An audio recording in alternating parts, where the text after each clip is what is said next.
Sejam muito bem-vindos, meus caros, e parece que todos os partidos querem colocar alguma questão a António Costa sobre a sua hipotética intervenção no caso das gêmeas, todos, menos um, obviamente, o Partido Socialista. Vamos então ver esta notícia sobre o assunto e fazer alguns comentários sobre o caso das gêmeas. Bom, nesta notícia é dito, a maioria dos partidos quer saber se António Costa teve intervenção no caso das gêmeas. A maioria dos partidos quer saber se o ex-primeiro-ministro teve alguma intervenção, neste caso, das gêmeas luso-brasileiras tratadas no Hospital de Santa Maria com o medicamento Zolgensma, enquanto o Partido Socialista decidiu não fazer perguntas. É chocante, não é? O Partido Socialista não quer fazer perguntas ao seu pai. Não, portanto, não é propriamente chocante. Hoje, portanto, ontem, esta notícia de ontem à noite, hoje termina o prazo para os partidos indicarem no âmbito da Comissão Parlamentar de Inquérito, a este caso, as perguntas que querem fazer ao ex-primeiro-ministro, que indicou à Comissão que responderá por escrito. As forças políticas acordaram que cada uma teria direito a indicar 10 questões.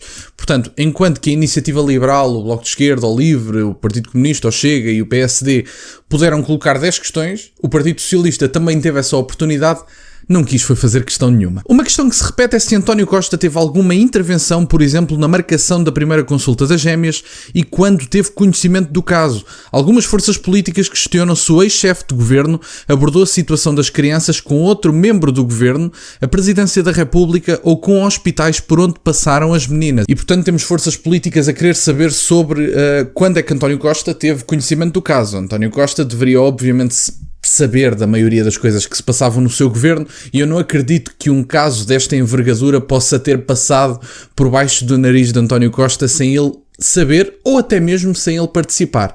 Ninguém consegue garantir que ele participou, obviamente, até porque estas coisas estão mais associadas, este caso está mais associado ao Presidente da República do que propriamente ao Primeiro-Ministro.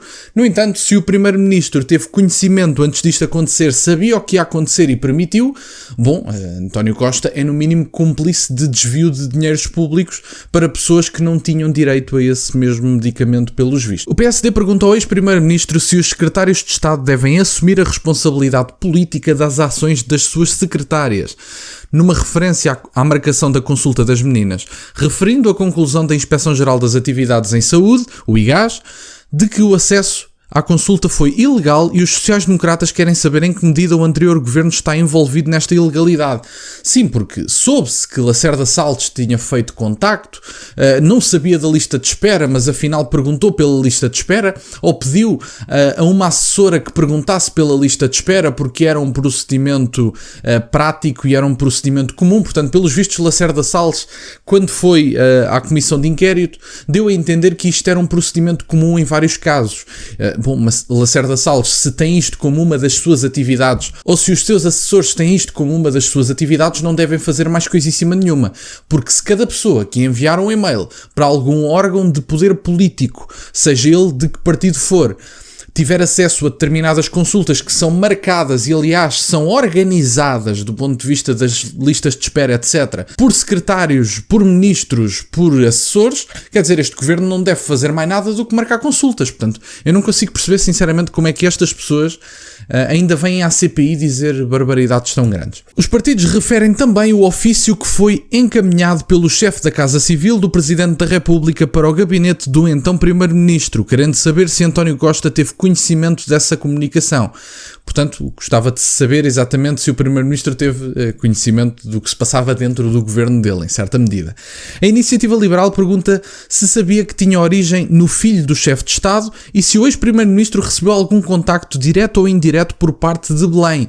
Sim, porque, quer dizer, convenhamos que António Costa está muito mais próximo do poder político do ponto de vista de ministros, etc., do que propriamente Marcelo Rebelo de Sousa. Poderia Marcelo Rebelo de Sousa ter contactado com Lacerda Salles ou ter feito algum tipo de influência ou pressão política a determinadas pessoas sem o Primeiro-Ministro saber?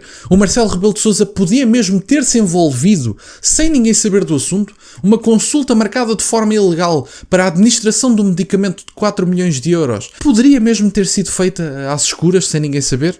É curioso. O Chega questiona se o Presidente ou algum funcionário da sua Casa Civil intercedeu junto de si ou de alguém do Governo sobre este caso, e se António Costa alguma vez se encontrou ou teve algum contacto com o filho do Presidente da República, Nuno Rebelo de Sousa, ou alguém em sua representação, porque também é importante. Isto tudo começou em Nuno Rebelo de Sousa. Nuno Rebelo de Sousa dirigiu-se ao pai.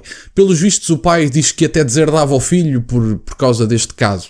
Mas aparentemente há algum tipo de e-mails enviados através de determinados representantes do governo, mais uma vez refiro Lacerda Salles, que queria saber pelo menos das listas de espera, que é uma prática que obviamente não é comum a todos os casos que são enviados para determinados ministros à procura de soluções para a saúde, e se há país que precisa de soluções para a saúde, é Portugal.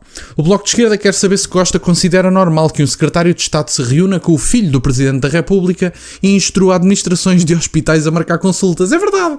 Portanto, o secretário de Estado, tendo estado com o filho do Presidente da República, que até à data, segundo o meu conhecimento, não tem qualquer tipo de cargo político, tem acesso a uma reunião privilegiada, faz este tipo de marcações e no fim do dia o que nos é dito em CPI é que aparentemente isto é um procedimento normal e que eles é que são umas pessoas muito preocupadas e não tem nada a ver com determinados seguros, não tem nada a ver com amizades com o filho do Presidente da República. São pessoas muito preocupadas e muito proativas. Portanto, os assessores de Lacerda Salles devem ser basicamente robôs, porque se recebem um e-mail sobre a saúde e dão logo seguimento para a marcação de uma consulta, se alguém enviar um e-mail sobre a subida das rendas, eventualmente Lacerda Salles pede a algum assessor para começar a construir uma casa. Não sei, estas pessoas sinceramente acham que nós comemos gelados com a testa.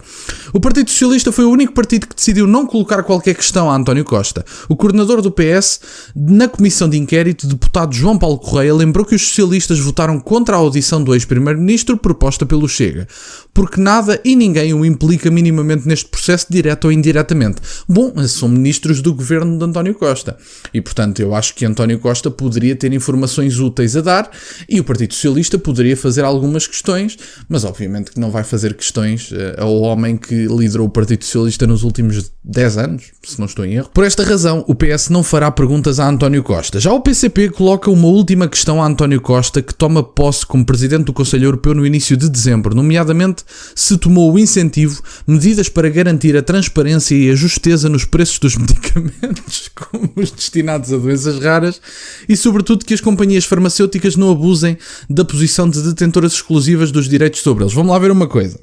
Que isto foi o que falhou, mas pronto, este foi o representante do PCP na Comissão Parlamentar de Inquérito. Nós estamos a tentar perceber porque é que o medicamento mais caro do mercado foi administrado a pessoas que supostamente não tinham direito a ele. Qual é a preocupação do Partido Comunista Português? O preço do medicamento.